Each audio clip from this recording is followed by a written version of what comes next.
अस्सलामुअलैकुम नाजरीन, मैं हूं जवाद अहमद और आप देख रहे हैं जवाद न्यूज़ ऑफिशियल। नाजरीन, आज हम कुछ अहम खबरें लेकर हाजिर हुए हैं। सबसे पहले हम बात करेंगे कि अमेरिका और ईरान का जो एग्रीमेंट हुआ है स्विट्ज़रलैंड के अंदर, उसके हवाले से डोनाल्ड ट्रंप का एक अहम बयान, एक अहम स्टेटमेंट सामने आया है, जिसने स्टिल जो है वो शकूक और शुबहात में इजाफा कर दिया है। क्या ये मुआहदा सस्टेन कर पाएगा या अगेन अमेरिका जो है ईरान को धोखा दे देगा? तो होने क्या जा रहा है, इसके बाद हम सेकंड खबर पर बात करेंगे कि ईरान अब किस चीज़ की तैयारी कर रहा है और ईरान पर बड़े पैमाने पर तैयारियां शुरू हो गई हैं जो कि एक हिस्ट्री क्रिएट करने जा रही हैं। वो किस चीज़ की तैयारी है, ये आपसे शेयर करेंगे।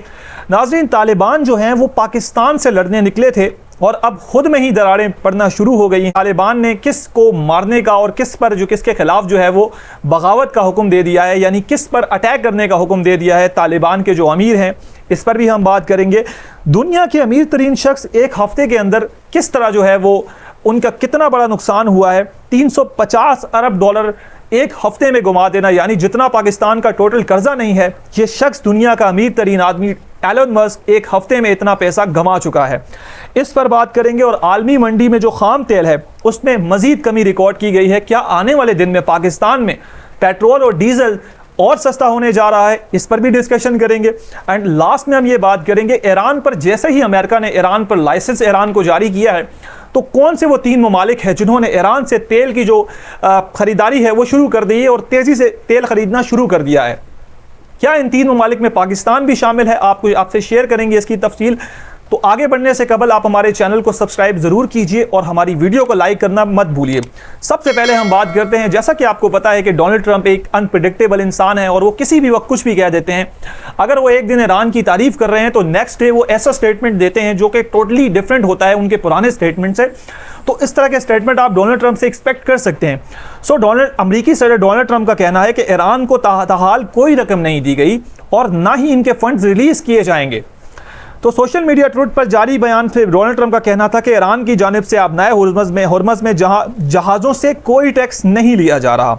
गलत मालूमात फराहम की गई तो मुज़ाकरात फौरी तौर पर ख़त्म कर दिए जाएंगे। इन्होंने कहा कि अमेरिका ईरान के मुंजमद फंड्स खुद कंट्रोल करेगा और रकम अमरीकी किसानों और फार्मर्स को दी जाएंगी।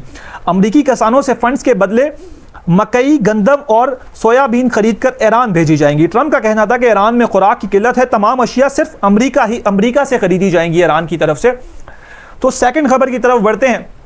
ईरान में बड़े पैमाने पर रहबरे शहीद जो ईरान के हैं, आयतुल्लाह खामनाई साहब शहीद, उनकी जो नमाज जनाजा है उसकी तैयारियां बड़े पैमाने पर शुरू कर दी गई हैं। जैसा कि आप सबके इल्म में है कि अमेरिका और इसराइल के हमलों के पेश नज़र जो है उनकी तदफीन को एक्सटेंड कर दिया गया था और स्टिल अभी तक उनकी तदफीन होगी, जनाजा होगा उनका, जिसमें हमारे पीएम साहब ने भी कहा था कि पाकिस्तान का वफ्द भी शरीक होगा। तो ईरान में रहबर शहीद के जनाजे की तैयारियाँ बड़े पैमाने पर हैं।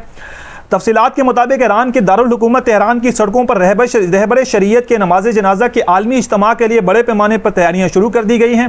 पूरे शहर में ताज़ियती और इनकलाबी बैनर्स आवेज़ा कर दिए गए हैं। तेहरान की आम शाहराहों और चौकों पर लगाए गए उनके बैनर्स पर रहबर शरीयत को शहीद ईरान आगा के मुअज़्ज़ज़ उन्वान से खराज अक़ीदत पेश की गई है। इस तारीखी और आलमी इज्तिमा के लिए इंतज़ामी और अवामी हल्कों की जानब से खुसूसी और बाकायदा मरकज़ी नारा जारी किया गया है। इस तारीखी और जिस तरह मैंने आपको बताया, जनाजे के इस बड़े इज्तिमा के लिए मखसूस किया गया जो नारा है उसका नाम है या यद बर्खास्त, यानी हमें उठना होगा, और मुकर्रर किया गया है, जो कि डेफिनेटली उनको लोगों को मोटिवेट करने के लिए और लोगों को मज़ीद जो है उनका जज्बा बढ़ाने के लिए नारा जारी किया गया है। इसके साथ साथ हम अगली खबर की तरफ अगर बढ़ें तो काबुल में नाज़रीन जो अफगान तालिबान है वो, जैसा कि आपको पता है कि पाकिस्तान में उन्होंने अपनी दहशतगर्दी की जो कार्रवाइयाँ हैं वो मज़ीद बढ़ा दी हैं और इसको मज़ीद एक बढ़ाने की कोशिश कर रहे हैं। जैसा कि रिसेंटली उन्होंने ड्रोन अटैक्स करने की कोशिश की थी जो कि हमारी फोर्सेस ने नाकाम बना दी थी। तो काबुल में जो तालिबान के अमीर हैं मुल्ला हैबतुल्लाह ने मकामी कमांडर जुमा खान फातेह को बागी करार देकर इनके खिलाफ फौजी कार्रवाई का हुक्म दे दिया। अफगानिस्तान की तालिबान रजीम के अंदरूनी सफ़ों में एक बड़ी दरार सामने आई है, जहां सूबा बदख्शां के इंतहाई कीमती मादनियाती वसाइल पर कब्जे की जंग ने एक संगीन अस्करी और सियासी बुरान की शक्ल इख्तियार कर ली है। अफगान मीडिया की जानिब से बताया गया है कि तालिबान के मरकज़ी क़यादत और मकामी ताजिक कमांडर जुमा खान फातेह के दरमियान मादनियात की तकसीम पर पैदा होने वाले इख्तलाफात अब जंग में तब्दील हो चुके हैं। और इन मुल्ला हैबतुल्लाह ने इस कमांडर पर फतवा जारी किया है कि इसके खिलाफ जिहाद हो, इसको मारने का हुक्म दे दिया। तो जो अपने भी नहीं हो सकते वो किसके हो सकते हैं? इससे पता चलता है कि अफगानिस्तान में कोई प्रॉपर रिजीम फंक्शनल नहीं है और स्टिल उनके जो अपने लोग हैं वो उनसे खुश नहीं है, उनके अपने कमांडर्स उनसे खुश नहीं है। इसके साथ साथ आपसे ये खबर शेयर करते चलें जो कि जिसने भौचाल पैदा कर दिया है। आलमी सरमायाकार जो बड़े हैं, अमीर तरीन लोग हैं, कि दुनिया के अमीर तरीन शख्स एलन मस्क का एक हफ्ते में 350 अरब डॉलर का नुकसान। गैर मुल्की मीडिया के मुताबिक एलन मस्क की कंपनी स्पेस एक्स के शेयर्स में गुज़िश्ता हफ्ते बड़ी गिरावट सामने आई है और शेयर्स की कीमत में 30% कमी वाक़ हुई है। सिर्फ एक हफ्ते में 350 मिलियन डॉलर का नुकसान होने के बाद अब एलन मस्क की मजमूई दौलत 1.45 ट्रिलियन डॉलर से कम होकर सिर्फ 1.1 ट्रिलियन डॉलर रह गई है। रिपोर्ट्स के मुताबिक इस गिरावट का असर सिर्फ स्पेस एक्स तक महदूद नहीं रहा, बल्कि कई दीगर आलमी टेक मार्केट में भी इसका दबाव महसूस किया गया है। तो इससे आपको पता चलता है कि जहां अमीर लोग कुछ घंटे या कुछ दिनों में अमीर हो जाते हैं, वही वो उसी स्पीड से नीचे भी गिरते हैं। वो जिससे आपको पता चल रहा है कि डोनाल्ड ट्रंप ने इतना नुकसान उसका एलन मस्क का हो चुका है, जो कि ऑफ कोर्स अमेरिका से ताल्लुक़ रखते हैं, कि जितना पाकिस्तान का टोटल कर्जा नहीं है। तो इससे आपको पता चल रहा है कि किसी भी वक्त जो है ये अमीर लोग जो है वो गरीब भी हो सकते हैं। इसके साथ साथ हम आलमी मंडी में खाम तेल की कीमतों में बात की जाए तो मजीद 2% कमी रिकॉर्ड की गई है, जबकि ब्रेंट क्रूड हालिया महीनों की कम तरीन सतह पर आ गया। आलमी मंडी में खाम तेल की कीमतों में गिरावट का सिलसिला जारी है और ताज़ा तरीन तजारती सेशन के दौरान तेल की कीमतों में मजीद 2% कमी रिकॉर्ड की गई है। इस कमी के बाद ब्रेंट खाम तेल की कीमत कम होकर $77 फी बैरल की सतह पर आ गई है। रिपोर्ट के मुताबिक आलमी मार्केट में अमरीकी खाम तेल WTI जो है उसकी कीमत जो है वो कम होकर $73 फी बैरल, जबकि मुत्तहिदा अरब अमारात का मरीन खाम तेल $69 फी बैरल में फ़रोख्त हो रहा है। जो मुआशी माहिरीन के मुताबिक अमेरिका और ईरान के दरमियान जो जंग के आगाज़ की जो उसके बाद जो जंग बढ़ी थी, उससे जो फ्यूल प्राइसेस ऊपर गए थे वो आप अपने मामूल पर आने लगे।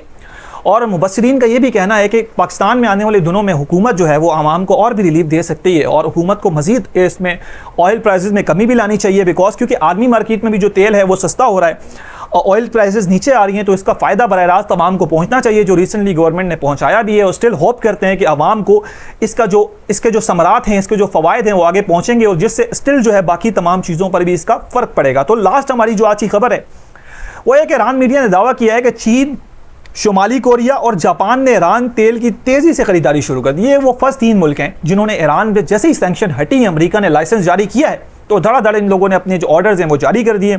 इसके साथ ईरानी मीडिया रिपोर्ट के मुताबिक आलमी मंडी में ईरानी तेल की खरीदो फरोख्त की वजह से तेल की कीमतों में कमी हुई है। चीन, शुमाली कोरिया और जापान ने तेल की तेज़ी से खरीदारी शुरू कर दी है। ईरानी मीडिया का कहना है कि अब नए उर्मस के रास्ते ईरानी तेल की सप्लाई बढ़ने से आलमी मार्केट पर भी इसके मस्बत असरात होंगे और उम्मीद करते हैं कि पाकिस्तान भी इस तरह, पाकिस्तान की हुकूमत भी अपने मफाद को देखते हुए ईरान से तेल खरीदे और इसका बराह रास्त जो फ़र्क है वो, इसका बराह रास्त जो फ़ायदा है वो आम आवाम को पहुँचेगा, जिससे ना सिर्फ हमारे पेट्रोल की से हमारी इंडस्ट्रीज़ रन होंगी, बल्कि हम जो अपनी इंपोर्ट्स हैं, जो हमारी एक्सपोर्ट्स हैं उसको ज़्यादा बढ़ा सकेंगे, जिससे हमारा जो सारा जो अमाउंट हमारी वहाँ खर्च होती है वो उसमें बचत होगी। स्टिल इसका जो एंड रिज़ल्ट है वो हमारे मुल्क का फ़ायदा होगा और उम्मीद करते हैं कि इंशाल्लाह आने वाले दिनों में पाकिस्तान से जो भी मंसूबे ईरान के साथ हमारे जो पेंडिंग में थे, जो अमरीकी सैंक्शन की नज़र हो गए थे, वो अगेन बहाल होंगे और इससे आम आवाम पाकिस्तानियों को इससे बहुत फ़ायदा होगा। उम्मीद करते हैं हमारी आज की तमाम इन्फॉर्मेशन आपके लिए मस्बत और आपके लिए इन्फॉर्मेटिव साबित हुई होंगी। इससे रिलेटेड आपकी क्या राय है? किसी भी खबर के हवाले से आपकी राय सबसे इंपॉर्टेंट है, तो अपनी राय कमेंट में देना मत भूलिए। अपने इस मेज़बान जवाद अहमद को दीजिए इजाज़त। मिलते हैं किसी नेक्स्ट वीडियो में, तब तक के लिए अल्लाह हाफ़िज़।